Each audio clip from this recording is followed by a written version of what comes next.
Welcome to the Date Forever podcast. Keep your relationship fueled up with strategies discovered by couples and experts. Because at Fuel Collective, we believe better relationships will equal a better world. You are about to discover specific insights and tools that cost little or nothing to implement to help you date forever. And now, here are your hosts, a couple who always have a half-packed suitcase and a date night in the calendar, Sammy and Nathan Yeager. Hello and welcome to a brand new week of Date Forever. In this episode, we're chatting about making time to date yourself while single or in a relationship, getting to know your own pleasure, and choosing the journey of continual personal growth. But before we get into it, Sammy, what's been fueling you up this week? Oh, the thing that fueled me up the most this past week was our date night on Friday night. Yeah, that was nice. Yeah, it was my turn to host, and we did homemade pizzas, and then Which were delicious. Yeah, which were delicious. And we're right in the middle of the Queer Film Festival as part of Mardi Gras. And because of the Rona, there were some options to do play on demand at home, which was really nice. So we did all of the movie snacks with chop tops and popcorn and Maltesers and pods and I don't know, everything. We had everything. Raspberries. Yeah, all the good stuff. And it was just really nice to watch something like, I don't know, a bit different and to have some snuggle time. And it was like we did gold class experience at home. Throw the bed out. Yeah, we did. Yeah. We had full sleepover slumber party style gold class movie night in. And it was, really nice to snuggle and hang out. And I guess because of the content too in what we were watching, it did create some really good dialogue and we had some good chats. Yeah, really good conversations. Yeah, what's been fueling you up this week, Nate? So for me, it's been tapping into my masculine or dude energy a little bit more. Yeah. So it's just a few things this week, like going to footy training and then on the weekend had a catch up with the footy mates with barbecue and some beers, which was really nice. And then did a bit of computer gaming over the weekend as well and did a bit of construction stuff in the garage as well. Get out the power tools and all manly and sweaty, so... Oh, yeah, and the V8 racing that you also consumed. Yes, and it was V8 racing on as well, which I do enjoy dabbling in a little bit. Yeah, I think that it was really nice to see you doing a few more of those things. I think one of the big things that we learned last year was that we're both spending too much time outside of our primary energy. So you and your masculine, me and my feminine. Yeah. And we almost like inverted. So it was nice to be getting some of that polarity back. Yeah, it is really nice. Now let's introduce this week's guest. Today we're welcoming Grace Rodaughan. She is a mentor and facilitator who is passionate about empowering others to live as the most authentic expression of themselves. Grace teaches embodiment and tantra, works one-on-one with clients and holds powerful workshops. Grace has been on a deep journey with herself and particularly her pleasure and is now sharing her wisdom with the world. Welcome to the show, Grace. Thank you. It's so nice to be here. I'm excited. So we understand that your journey to discover yourself started off quite recently. So can you just give us a little bit of background into that? Yeah, for sure. Yeah, I feel like my journey in discovering myself probably started like quite deeply like 4 years ago-ish when I went to Central America and just had like one of these experiences of being in like a really open-minded, beautiful community and connecting in a different way and just seeing life really differently. And then I came back to Australia, back to Melbourne, and I was like, whoa, I want to change a lot of stuff in my life, you know? And that's when I moved out of Melbourne just to I feel like I needed to kind of step away from where I grew up and everything, or just the like things that I was so used to just be on my own for a while and find my own way. So yeah, I've moved around a few different places since then and traveled. And in the last couple of years, it's been a lot deeper more around connecting to my body and my sensuality and my pleasure and really, really going quite deep into that, doing different like trainings and workshops and working one-on-one with different like practitioners. And yeah, I'm still on that journey, like still discovering a lot. But yeah, it's been it's been beautiful. Yeah. It's so interesting that you share that story about coming home from overseas, because I had a similar experience. I spent 3-ish months over in Vietnam, and I spent some of the time volunteering, teaching English, and then I spent a little bit of time supporting at an orphanage. And I came home and I don't think my values had changed.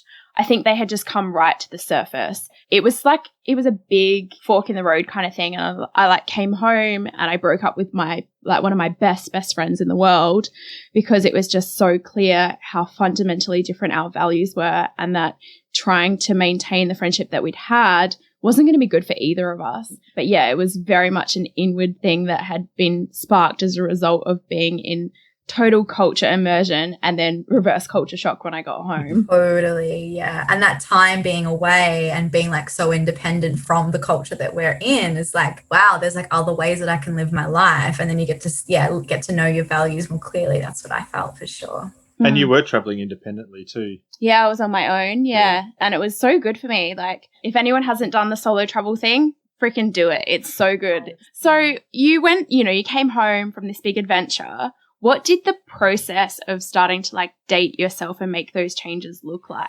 Yeah, it's funny that you brought up like the friendship thing, because I feel like one of those things was just making more time for myself. I'm very social, but I used to be a lot more social. Like I used to always be doing something with other people and like always have plans on the weekends and things like that. And I just feel like that is a beautiful part of me that I love, but also there was just this part that was missing, which was like quality time with myself. So again, kind of like moving away and just like, but I think you can create that space anywhere, really. You don't need to move away. But for me, it looked like moving away, and it's kind of like starting my life in a fresh way, in a new place. I could like be who I wanted to be, do what I wanted to do. And yeah, I think really like making decisions for myself that like weren't impacted by what I thought anybody else would think I should do, or yeah. And I feel like when I did move away as well, I really started to find the things that I loved doing. Like I discovered dance, and I've always been a dancer my whole life, but when I like started to do my personal journey, I sort of stopped drinking and things like that. And then I also discovered that I could dance in like these like 5 rhythms workshops and things like that. And it just like lit me up. And then I started going to drumming circles and just like different kind of workshops. And I was like, whoa, like finding things that I love, that felt really good as well.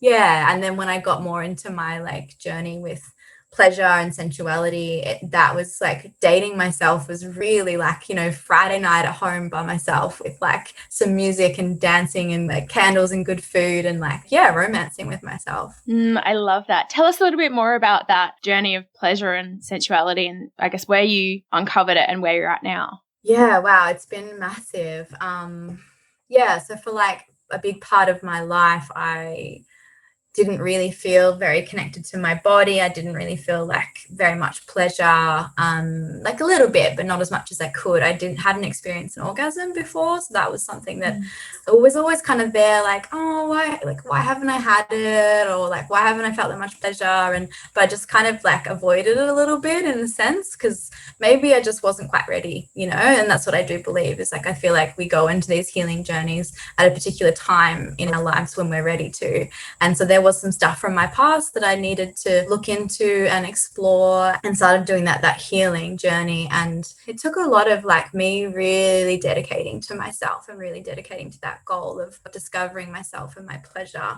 And it really wasn't easy, because like there was a lot there that I needed to work through.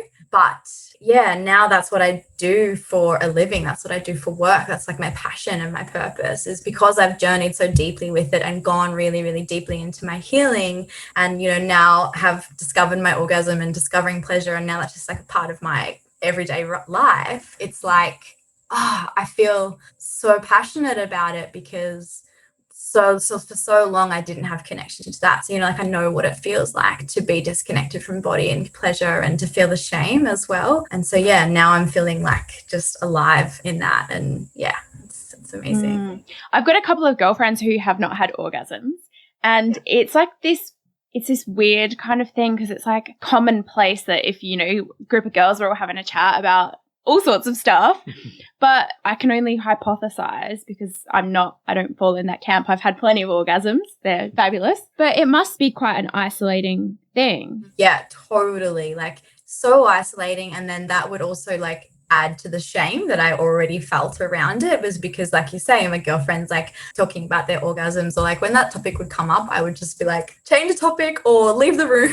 Or like, it was really uncomfortable for me to talk about because there's just so much shame around it. And that's like my motivator to be doing this work and supporting women with that. And I am also recording a podcast of my own to bring light to it, to normalize it, because so many women have had this experience in their life with like not being able to orgasm, or maybe they can on their own, they can't with a partner, or like vice versa. Like it's so common. And now I've started to like share it and share my story, and I'm receiving these responses from people who are like, oh, thank you so much for sharing that, like I've carried that my whole life but I haven't been able to talk about it, or so yeah, it's a really, really big one, that like social shame around it with partners as well. That was pretty challenging. Yeah, I was going to say, I might hypothesize here, but it must be difficult if you're in a relationship with someone who wants to engage in pleasure with you and it's just something that there's a block there. That must be hard on both of you.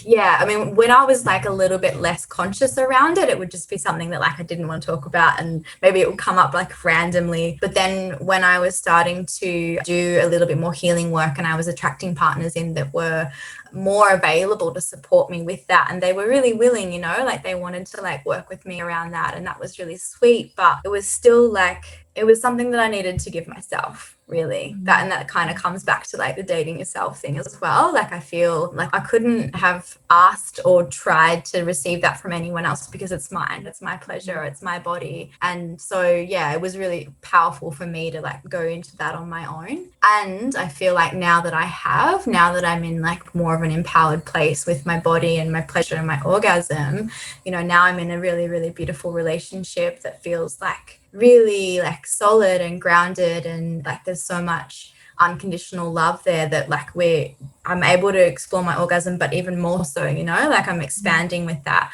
But I don't think that if I hadn't have gone on that solo journey first, that I wouldn't be in such a like deep, beautiful relationship now. So how has your journey, I guess, affected your romantic relationships? Yeah, so I feel like what I see is like the people that we attract into our lives are a reflection of ourselves and our inner world. And so what I found is that I would meet beautiful people, but they weren't like necessarily available for what I was wanting, or there was always something that wasn't quite right, or that was missing. And it's because I wasn't fully like giving that to myself, or I wasn't feeling full within myself. And so yeah, last year was really like I kind of consciously stopped dating for a little while, and not to be like celibate or anything, but it was more like I just really wanted to like get to know myself and get to know my pleasure and get to know my orgasm and be in that beautiful space.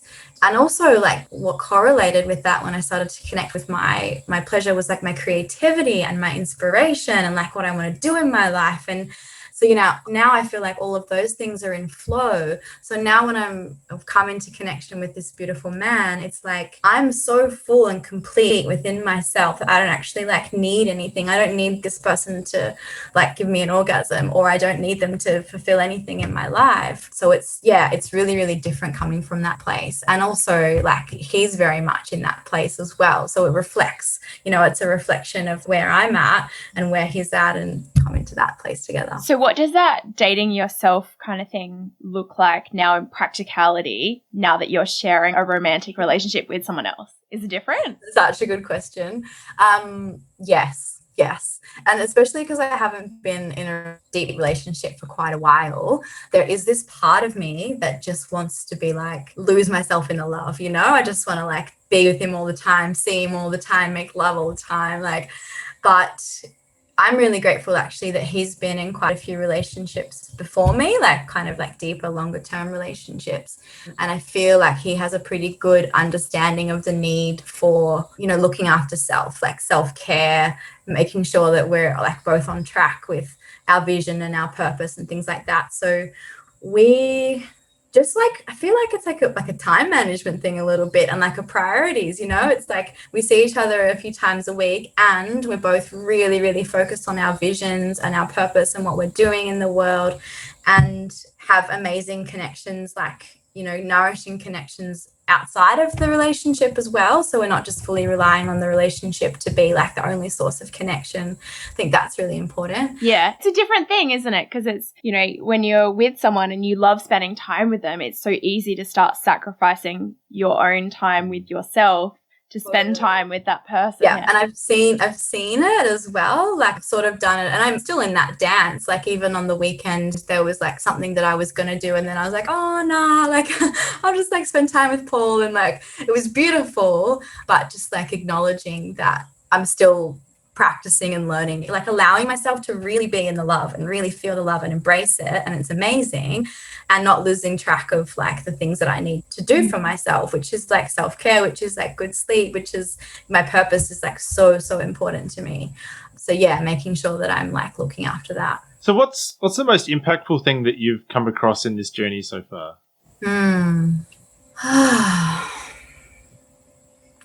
Yeah, I feel like the first thing that comes up is like it is embodiment.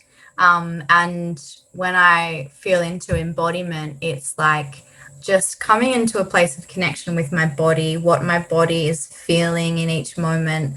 And also like that has me connect to my emotional body as well a lot more, and feel like I used to kind of be a lot more in the mind and like a lot more kind of practical and distracting myself quite a bit, and rather than actually being with like what I'm feeling in each moment. And that coming into my body, coming into like sensations more deeply and feeling more deeply, I think actually was like one of the biggest things in allowing me to feel my orgasm. Because like so many times when I was, would be kind of close to orgasm, then I would like go into the mind and stories and things like that would come up. But actually like practicing just keep coming back to the body, keep coming back to sensation. And also like with that, as I was saying earlier, like the emotions and stuff that were kind of on top of that, I needed to actually feel those in my body. So like being embodied allows me to also like feel the emotions that are in the way of maybe more pleasure, or like just having clarity or knowing what I need. So yeah, I feel like embodiment has been amazing for me. Circling back a little bit, I know that I think it was last year you shaved off all your hair. And this was a big kind of process in terms of like, feeling the feels and working through stuff. Can you tell us a little bit about that and like how you decided? Yeah, that was amazing. I mean, yeah, you can see it's still short. I've like shaved it a few times since then. Yeah, I had this feeling that I wanted to shave my head for like a couple of years, but it was a scary thing to do because, how much of our identity is like with our hair, and how we look and how we're perceived to be beautiful is like so much is with the hair. And I have like beautiful curly hair, and everyone would always compliment like, oh my god, your hair. And that would be how part of me would receive like love from people as well. It's like people think I'm beautiful, okay, I'm accepted. And so that was a big part of me. Honestly, I just like had this feeling, which is like part of being connected to the body as well, as I just had this feeling like I just want it gone. Like it was kind of frustrating me. I just wanted it gone. And then in this same week, I just saw like 3 of my friends in the community who had all just like shaved their head, and it was just it's like universe was just like, it's your turn. Do it. Yeah, so it's just like, okay. And so I got a bunch of girlfriends to come over and do it with me, so that I would be made accountable to actually do it. And it was beautiful. Like we did a ritual and kind of like let go of these parts of me that were so caught up in like beauty being such a defining part of who I am. And yeah, it was really fun and it felt amazing. And it was also a bit of a shock, like leading, like afterwards, looking at myself in the mirror, like just seeing myself so differently. And also it kind of like, I feel like it kind of stripped a veil and allowed myself to see myself more clearly, but that also brought up vulnerabilities and stuff that might have been hiding behind the hair. So like things like body shame and like my femininity was attached to my hair as well. So yeah, it brought up quite a lot, and I'm still journeying with it a little bit. Like I'm almost contemplating growing it out, but I'm like, I don't know if I'm quite done because I really want to like get the most out of it. But yeah, I recall you mentioning that your mum had a really hard time with it. She did. Yeah. Well, initially we had a bit of a conversation about it, and Yeah, I can kind of understand like where she is coming from in conditioning in society, that generally women and beauty and hair, and we're so used to that being like the norm. And so yeah, I think there was just like pieces like that coming up for her, but also it kind of reflected me doing my deep personal growth and journey, and that was like another kind of example of that. And there's just a lot with that as well, because me doing that, I find that there's something that comes up quite a lot, is that I'm doing a lot of deep personal work within myself, and maybe not necessarily my family are doing that with me. And so like it doesn't mean that there's like that's right or wrong, but having to kind of allow myself to be in my authenticity with that, and also like stay in love and connection with my family. So that was kind of like what we were journeying with. But we had a beautiful conversation about it, and I feel like it really opened up some vulnerabilities and deepened our connection actually. And then a few like straight after, she messaged me, she's like, I don't care what you do, I love you, I support you, like just really sweet. And she's been like my biggest support in this whole journey that I've been on, you know, like she's supported me emotionally, like financially, everything. She's amazing. So yeah. So it sounds like you were going through a massive internal transformation anyway, and that shaving your hair was potentially a way to show that a little bit more externally, and it probably helps some other people too then to kind of see that you are going through a process. Yeah, that's true. Yeah. And I also felt like this is probably like a little bit of what I received in my community was like people like, wow, like that's amazing, like so proud of you, you know, this like people kind of seeing me in my growth, like you say. And I feel like because of that, I was like, oh, people are kind of seeing me differently. People are still loving me without my hair. People are seeing me more perhaps without my hair. And that's kind of what my internal process was. And it allowed me to then deepen into like what I felt like was my kind of like my purpose in the community a little bit more, of allowing myself to be seen and to bring my gifts to the community, which yeah, was really sweet. I really liked that you talked about that trajectory of growth where you felt like you were growing at a different rate than the people around you. Nathan and I had a similar experience with each other. It was a few years ago now, but I was doing quite a lot of work working with a few different coaches. Professionally, I was in an environment where I was surrounded by people who were actively growing and seeking growth. And I was doing a lot of learning and growing in a lot of different directions. And I was consuming lots of ideas and just in a really strong growth phase. And it was quite scary because I was like, oh my gosh, I feel like I'm moving, I don't know if it's like double or triple speed.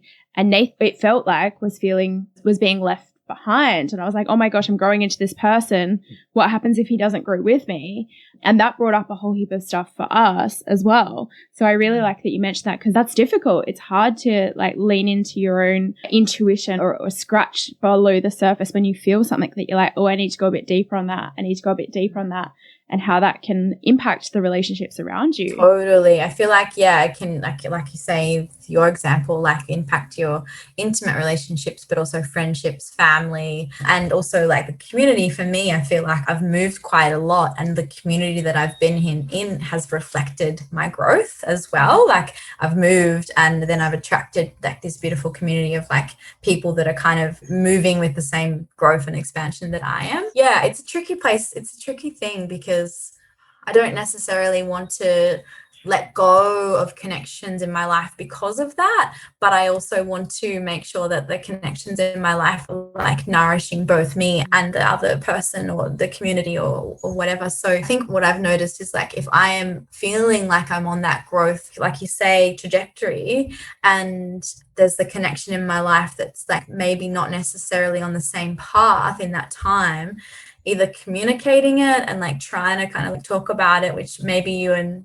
Nath did, I imagine, or just kind of acknowledging like that's okay. That's like totally okay. That's life, you know, like, I kind of like the analogy that we're all different plants and we grow, you know, we require different amounts of water and sunlight and shade, and we grow in different seasons. It's like, you can't expect us to all grow at the same rate at the same time. Like, we're not robots.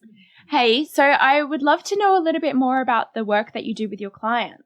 Yeah, so I do a few different things. Like most of it is around tantra, embodiment, and like a little bit of coaching and mentoring. So I work one-on-one with clients. It's kind of like I really do work with the feminine and with intuition. So I really let that guide me in the sessions and in the work. Most women I find that come to me, it is around pleasure and maybe orgasm or connecting to their bodies, which, yeah, is obvious because that's what I like vibrating and that's what I share online. And so I attract those women in. And so, yeah, we work with embodiment, we work with tantra, and we work with different practices and tools. And then I always give like some integration pieces as well, like practices and stuff they can use in their life. And I also do some tantric massage for men and women, which is a really beautiful experience of allowing someone to come and receive and connect to their bodies and to their pleasure. And really good for men who potentially have maybe a disconnect to their pleasure or issues with ejaculation or anything like that. And beautiful for women who maybe have some trauma or numbness or disconnect from their yonis and wanting to, bring some attention and love to that. And I do workshops and journeys as well. So I do some in person in Mullumbimby, where I live in the Northern Rivers, and I also do some online. So I've run like a course called Goddess Awakening and Sacred Sexuality. There's something brewing at the moment as well. I'm just kind of sitting with just sitting with that. I've been in this business course, this really amazing business course called Monetize Your Magic for just over a year. And this weekend, like 4 times a year, we have immersions where we come together and we create something. And I feel like something's coming for me. And I think it's going to be like an offering of a course or a journey so we'll see. So is there a tip or a resource or a recommendation that you would like to share with people to help them on that dating yourself journey? I think the first thing that comes when you ask that is just like, it just feels like just making the time for yourself. Like I feel like it's so easy, and I know because I've been there, to get so caught up in work and in life and in social stuff, and that's all really important. But like also, if we're just not making space to be with ourselves, I have a morning ritual, which is like the thing that I really highly recommend to all of my clients, is like starting the day by myself without my phone. And usually I come into my body and I have this vision practice that I do for the vision of my life. And, sometimes I'll write, sometimes I'll do some gratitude practice, and then maybe some dance. But it varies a little bit. But like having a consistent morning, like at least an hour by myself, it depends if my partner's with me or not. But like, making sure that I try to have that time, and especially in the morning, because it just sets us up for the day, I feel. And you just come from this place of like, like self-love was what it feels like. Yeah, I do always find that when having good morning routine, or doing something great in the morning, it does really set you up for the day. So I really like that. And Grace, is there one that you could share for keeping a romantic relationship fueled up? Communication. It's just like it's massive. It's so massive. I've seen relationships that, there's issues that can be so easily dissolved with some like, especially nonviolent communication is something that I've like done a little bit of research into and use in my life and teach.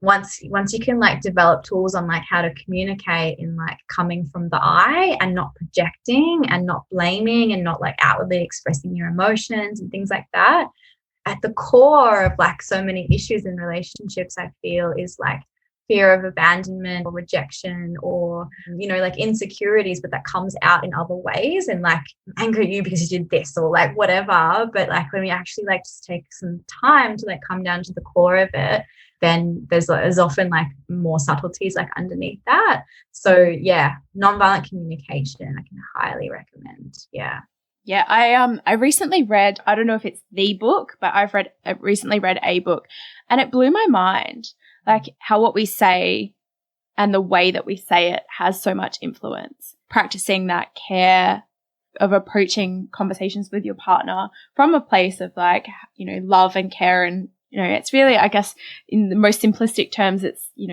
positive intent, assume positive intent. Yeah, and how that changes when you look through that lens, how it changes not just your relationship, but your life. Totally. Like, and just like coming back to love. That's what it feels like, is like coming back to the heart of like, okay, I love this person, or like I love myself, or I love this thing, like, coming back from that place, because like so often we get a little bit caught up in like the stories, or they seem like they're big, but like underneath it there's always a current of love that's there, and especially in relating. So it's like coming from that place. Yeah. Hey, Grace, thank you so much for joining us today. As you might know, we've got a couple of core values at Fuel Collective. So they're to date forever. And that's all about dating yourself and obviously your special person, but then also loving life, and not the YOLO life, but the living life really intentionally, and the way that, you want to live it. You talked a lot about finding your purpose and how much that's helping you really love your life. And then the third one is to be the change. And that's about taking accountability for what you have influence over in your own life, but also being the change that you want to see in the world. So to say thank you for joining us today, we've given a year's worth of seeds to a family in Malawi. It helps them grow crops so that they can sustain their children and families day after day. That's so nice. Thank you. Yeah, that the project is looked after by Every Home Global Concern, and we were able to do that with our partnership with Buy One, Give One. So thank you so much for making that possible. Amazing. Thank you. It's No worries. So, Grace, if people want to connect with you or learn a little bit more about your work and what you've got to offer, how should they do that? Yeah, the best places are social media. So my Instagram is called awaken_with_grace. And that's Awaken with Grace is my business. And it's also on Facebook. There's a Facebook page, Awaken with Grace. And my Facebook is Grace Rodaughan. But yeah, if you look up Awaken with Grace on Facebook, you should be able to find it. Perfect. Best place to reach me. Yeah. Amazing. Thank you so much for joining us, Grace. Thank you. Thank you. Thanks heaps for joining us. If you love what we're doing here and want more, subscribe to the Date Forever podcast to make sure you never miss an ep. Come and hang out with us and other awesome couples who are fueling up their relationships in the Thriving Couples Collective Facebook group, or check us out at fuelcollective.com.au. Until next time, keep on dating, because better relationships equal a better world.